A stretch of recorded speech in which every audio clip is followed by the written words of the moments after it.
Oh, my OCD is bugging the heck out of me right now.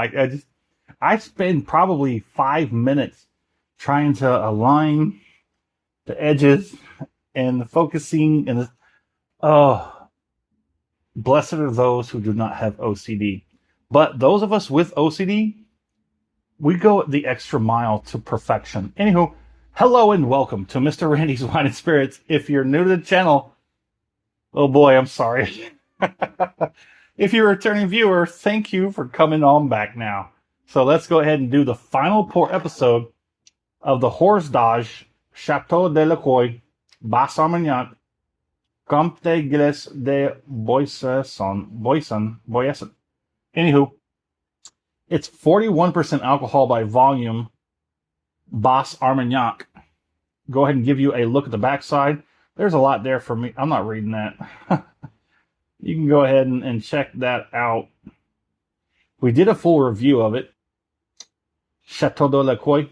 Some of these things imported by Pacific Edge Imports, Agora Hills, Georgia. Let's go ahead and get a cork pop. You know what? Let's just move on. Oh, up here. Ooh. Organic. It's got a little crowny crown thing on it. Let's get this pour on. I had to wash this glass. I wasn't happy with the way it was looking, and I'm still not.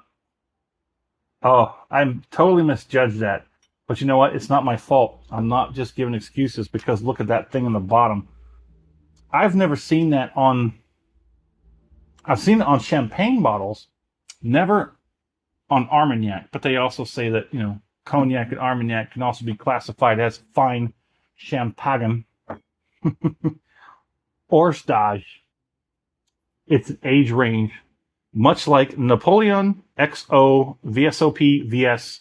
And then I don't think I've gone further than this, actually.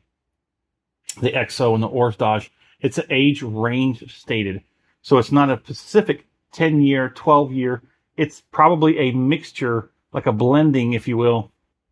So if I do a 3-part series to my review system, part 1. Ooh, I smelled it. Part 1, off the rip, get it home, crack it open, have my first pour, share my first impressions with you because that's what I do. Part 2, oh geez. Focus. Halfway down, we put the cork on it. We put it back on the shelf. I think these cognacs and Armagnacs can go for about a week. I think a week is just fine. We let it sit there, open up, get some legs under it, walk around, figure itself out for a week. I go online. I find out as much as I can, come back with as little as possible. We talk about it. I'll score it. Continue to drink it because part 3, final pour episode, where we're at today. Don't mind if I do. We have the final pour compared to the first pour off the rip and everything in between. Not too bad. Chateau de Lacquy is not bad, but here's the problem. The next step up is going to be kind of pricey. $70-something, $80, I think, on the shelf for the next step up. This one itself was on sale for about $50-something, I think. 40, 50-something, between the 40 and 50 range. When it comes to Armagnac, you can get some very beautiful stuff between 40 and 50. Occasionally, you can find something a little bit better, up to $60 out the door. On the nose is very beautiful, even off the rip. Final pour. It's only slightly turned down since off the rip. That's very beautiful. That's a nice nose. I think I'm going to call this one an evolution. It gets better as you drink it down. Off the rip, everything was tight. Then it loosened up for the full review. And I think it's really mellowed out and things have rounded off and balanced itself pretty much to the point everything is just on the same level. It's got a very nice nose, somewhat like candied orange zest, more of a deeper, richer, ripe red fruit, like stewed plums. If you've never tried Armagnac, you got to. And my advice for Armagnac is $30 to $40. I would stick to the around about 10-year age range. Okay, like a $30 to $40, and around about the 10-year age. That's it. Beyond that, just have at it, have fun, pick random stuff. That's what I'm doing. I've now basically honed in for Armagnac, $30 to $40 at roughly 10-year age statement or range. They don't do statements; they do ranges. Hors d'Age. Let's get on the palate.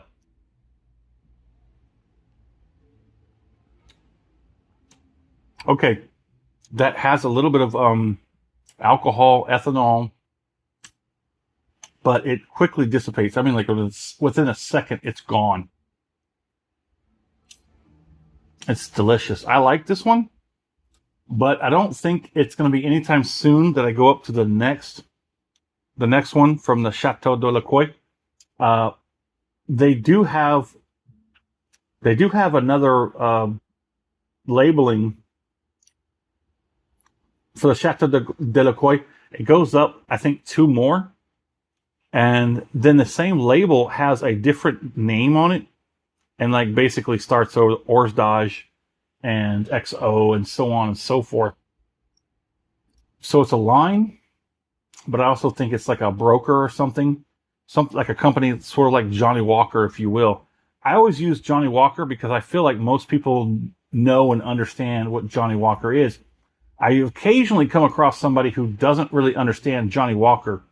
They think it's like a single estate sort of deal where, it's Johnny Walker's Johnny Walker. No, Johnny Walker sources out their whiskeys from a plethora of distilleries where they have barrels just sitting around and they collect them. They just gobble them up like pack, like meow, meow, meow, meow, meow, meow, meow, meow. And then they blend to whatever they have. And that's what they make the red, the green, the blue. I've never had a blue label. I think I'm going to splurge and get like a 50 milliliter. I know that's kind of cheaping out, but geez, Zeus, that blue label is, I'm not willing to pay that much for a standard bottle, but I can get a hold of a 50 milliliter. I might buy 2 of those, put them in like a 200 milliliter bottle, put a cork on it and let it sit and try it that way. What do you think about that? Hit me in the comment section, but let's move on.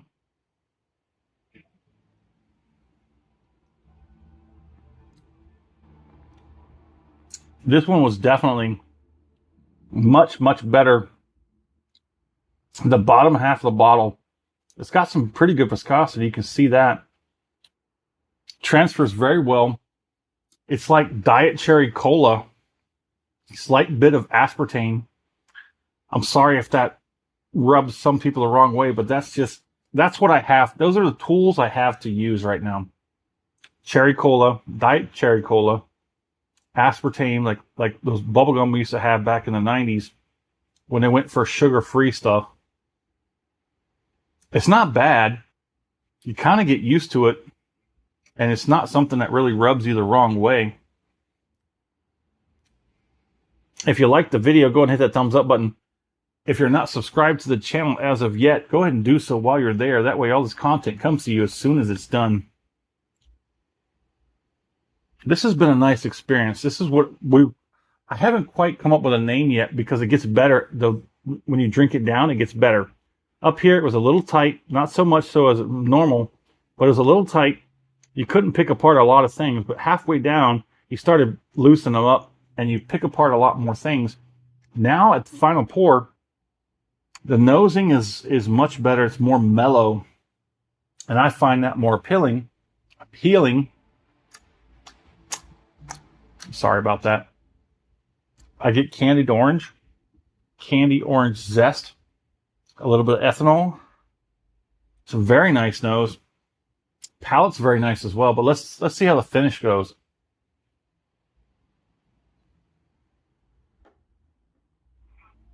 A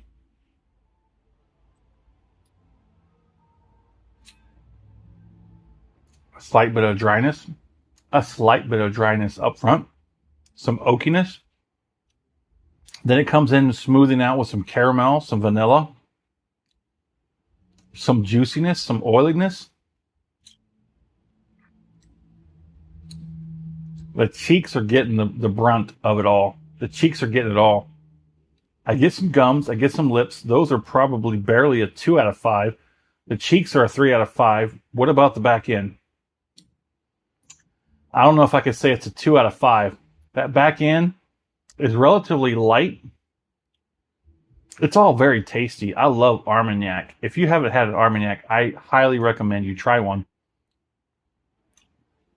Just keep in mind for the Armagnac, a $30 to $40 range, and keep it about a 10-year age statement range. They don't do an exact age statement. They do age ranges.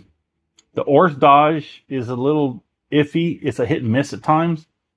The XO is a little too dry and a little too oaky for me. Where the Napoleon is a little bit in the sweet spot. It's the Goldilocks zone. The Napoleon, for me personally, the Napoleon is a Goldilocks zone.